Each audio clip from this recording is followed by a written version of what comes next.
What's up, everybody? Big Herc, fresh out. You tune into another edition of Prison Talk. I got with me here my man Boskoe 100. I've been meaning to ask some questions. Boskoe, having been, man, back and forth to the pen, man, and having experienced some things, man, I know it's not nothing to glamorize, but, for the youngsters out there, man, who think this is a game and, this shit is cool, what are some of the things that you've seen that you wouldn't wish on no man that, that's taking place behind those walls, man, that you've seen in prison that it's pretty crazy? Man, there's so much crazy stuff going on, man. You got punks walking around holding niggas' pockets and washing drawers, but honestly, I think like some of the most like crazy shit has just come from like some of the dudes that ain't never coming home. Like to think like this is the rest of your life and all you really got to look forward to. Like that was like no matter, like I seen a lot of action, but it was kind of like expected. But the thing that really stuck with me was the stories. Like it was the stories for me. Like it was this one dude, I was in Donovan, and it was an old dude, and I guess he caught his girl cheating. So he walk in the house while she getting her cheeks busted. He come in, she in the bed getting the cheeks busted. This nigga get his shotgun, kill her, kill the dude, kill both of them, and tried to kill himself. Blew his face open, survived. Now he got life in prison. Then he been in jail like 30-something years. And he ain't never coming home. So you gotta live the rest of your life in prison. And you walking, nigga look like a raptor or something. Like you just see his teeth out the side of his face, and it's just like all over some ass, all over some cheeks. Man. That was crazy to me. Like I never forgot that. I was like, damn, man. Like one day I asked him what happened. He told me the story, and I was like, damn. Like you could just see this fool teeth. Like you see him eating. Like you see, oh my God.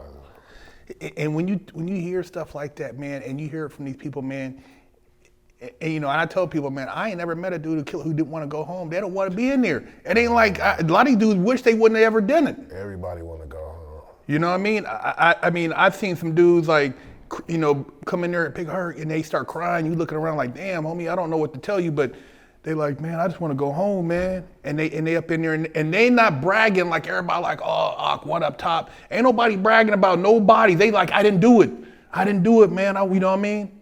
And it's like, it's crazy. It's emotional, man. Sometimes cause that's why I said the stories stick with me more than anything. Cause it's like you meet a lot of good dudes or like a lot of dudes you feel like could have really did better with their life, and like you kind of feel bad for them in a sense. So it's like, damn, like I don't know, life is crazy, man.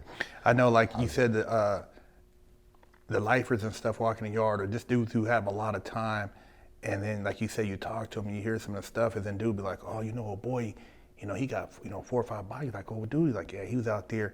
But you look at the dude, and he looked like, man, the squarest dude. They're square dude. Got glasses, being a law library or something. You know what I mean? And they're like, dude, this case had like 9 bodies. I'm like, what, dude? They're like, yeah, man, be careful around him.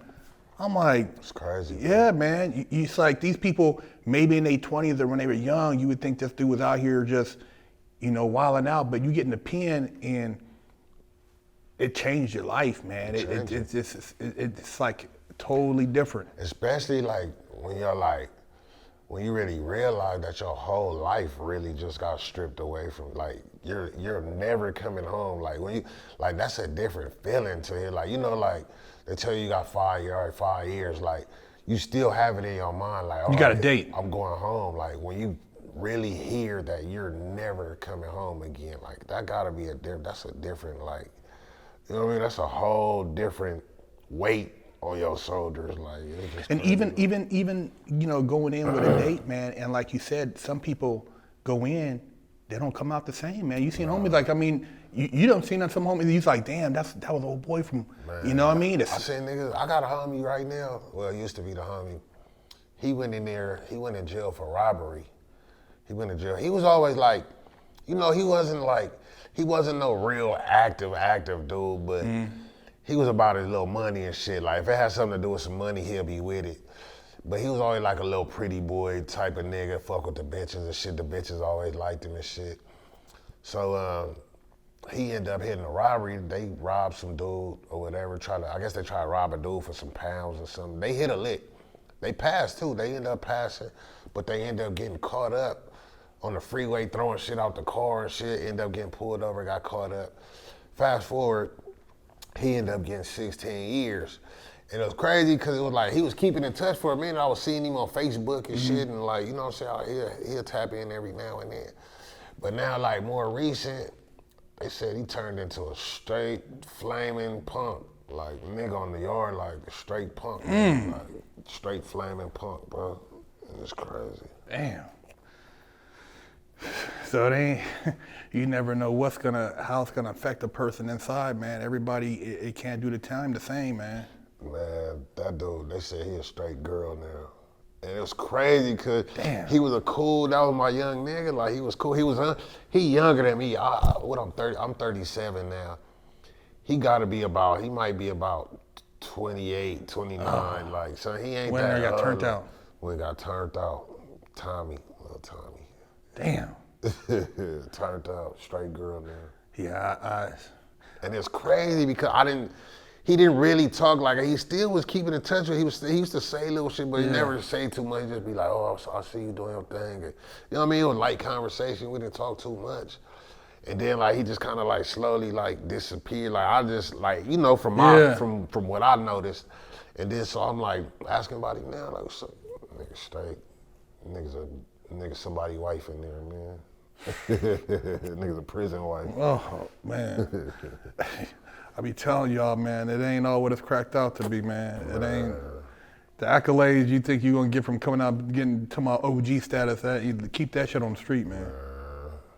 You know, hey, Big Herc, fresh out, prison talk.